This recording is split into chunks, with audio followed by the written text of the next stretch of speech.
प्यारे देशवासियों, नमस्कार।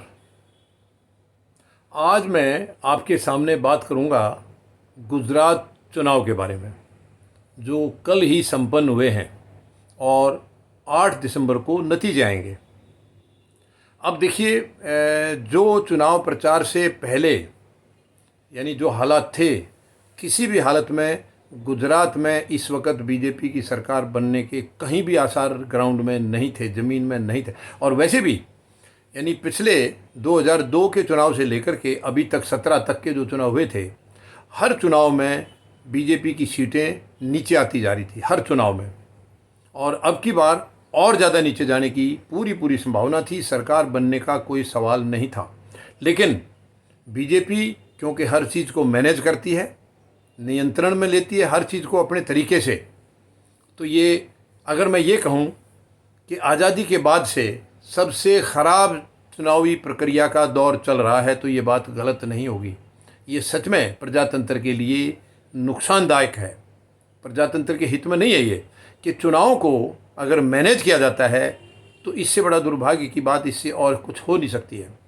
यानी जो बीजेपी, क्योंकि अब ये प्रधानमंत्री महोदय का या खुद बीजेपी की ये इनकी साख गिरने का पूरा ख़तरा था, क्योंकि इनको गुजरात हर हालत में जीतना था 2024 के लिए। हालांकि 2024 ये नहीं जीत पाएंगे, ये मैं आज भविष्यवाणी कर रहा हूँ। लेकिन फिर भी इनके लिए गुजरात को किसी भी हालत में चाहे छीनना है या धोखा करके जीतना, कुछ भी करना है, गुजरात जीतना इनके लिए नाक का सवाल था और इन्होंने उसको बखूबी मैनेज कर लिया है।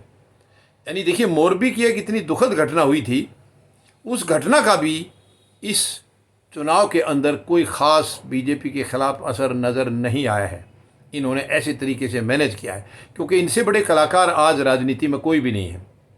किसी चीज़ को कैसे इवेंट के तौर पर प्रस्तुत करना है, कैसे उसको पेश करना है अपने फ़ायदे के लिए, इनसे ज़्यादा ये कलाकारी और कोई नहीं जानता है। और सबसे बड़ी दुर्भाग्य की बात आप देखिए, विधानसभा चुनाव में राज्य के मुद्दे होते हैं, लोकल मुद्दे होते हैं, लेकिन हमारे यहाँ पता नहीं जनता भी अंधभक्ति में लीन है। राज्य का कोई भी मुद्दा इन चुनाव में गुजरात में नहीं था। राष्ट्रीय मुद्दे वहाँ पर दोहराए जा रहे हैं। यानी संविधान की धारा 370A हटाने का, 370-35A हटाने का, या राम मंदिर बनने का, इन मुद्दों का गुजरात से क्या लेना देना है। लेकिन लोकल मुद्दा गुजरात का कोई भी नहीं था और ना ही प्रधानमंत्री महोदय के पास या इनकी सरकार के पास कुछ बताने के लिए था। तो राष्ट्रीय मुद्दों को लाला करके जनता को बेवकूफ़ बनाना, तो यहाँ पर ये कई चीज़ें महत्वपूर्ण रही हैं। एक तो राष्ट्रीय मुद्दों को यहाँ पर मुद्दा बनाया गया, जनता को बेवकूफ़ बनाया गया है। दूसरा, अंधभक्ति बहुत ज़्यादा बढ़ी हुई है। तीसरा, जो मीडिया था वो एक तरफा बीजेपी के साथ खड़ा था। चौथा, कांग्रेस कहीं ना कहीं ज़मीन से गायब थी, कांग्रेस नदारद थी। ये थ्योरी वही जानते हैं कि ये क्या कारण था। तो कांग्रेस गायब थी। और एक और फैक्टर जो था, अब की बारिश से पहले कांग्रेस और बीजेपी का मतलब दोनों का ही मुकाबला सीधा होता था। अब की बार तिकोनिया मुकाबला था आम आदमी पार्टी की एंट्री की वजह से।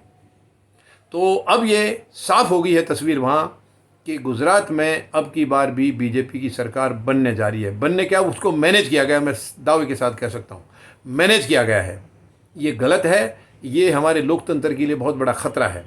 और बनने भी वैसे नहीं जा रही है जैसे पिछली बार थी। पिछली बार 99 सीट थी इनकी, अब की बार ये करीब 125 के आसपास सीटें बीजेपी वहाँ लेती हुई नज़र आ रही है। 125 से कुछ कम हो सकती हैं या ऊपर हो सकती हैं। इतनी सीटें वहाँ बीजेपी की आने की उम्मीद है, जो कि बिल्कुल एकदम संभव नहीं था। पूरी तरह से ये नज़र आ रहा था कि बीजेपी वहाँ पर हारने जा रही है। कांग्रेस की सरकार बनती नज़र आ रही थी। अब कांग्रेस और आम आदमी पार्टी की वजह से वोट भी बटे हैं, लेकिन उसके बावजूद इन्होंने अपनी कलाकारी की है और उस कलाकारी के लिहाज से बीजेपी वहाँ पर सरकार बना रही है। ये साफ तौर पर अभी तक सामने आ चुकी हैं ये हालात। बाकी परसों नतीजे आएंगे और सबके सामने ये पता लग जाएगा। लेकिन फिर भी ये दुर्भाग्यपूर्ण है, हमें मैनेजमेंट से दूर रहना चाहिए। मैनेजमेंट अगर चुनाव का होगा तो प्रजातंत्र खत्म हो जाएगा। धन्यवाद। जय जवान, जय किसान, जय हिंद।